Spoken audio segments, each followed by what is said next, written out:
Hey everyone! In this quick tutorial, I'm going to show you exactly how to fix your Microsoft Authenticator app if it's not showing your codes. So if you're stuck and can't log into your accounts, follow along step by step to get it working again. All right, let's dive in. First, open the Microsoft Authenticator app on your phone.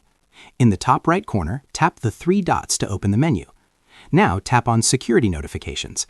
If it says no activity to show yet, don't worry, we'll move on to the next step. Now, head over to your phone's settings. Search for Date and Time and tap on it. Make sure Set Automatically is turned on. Having the wrong date or time can cause the codes not to show. If it's still not fixed, here's the last method. Go into your phone's settings and scroll down to Apps or Apps and Notifications. Tap on Manage Apps and look for the Microsoft Authenticator app. You can scroll down or just use the search bar to find it quickly. Once you see it, tap on it to open the app settings. Once inside, tap on Force Stop, and then tap OK to confirm. This will completely close the app and stop it from running in the background.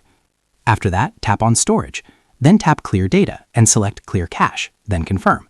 Next, tap Clear All Data, then confirm again. Don't worry, this won't delete your account. It just resets the app's saved files and settings on your phone and removes anything that might be causing conflicts. If you're on iPhone, the easiest way is to delete the app and reinstall it fresh from the App Store. That should refresh everything and get your codes working again. And that's it. If this helped, make sure to like the video, subscribe, and drop a comment if you have any other issues you want me to cover.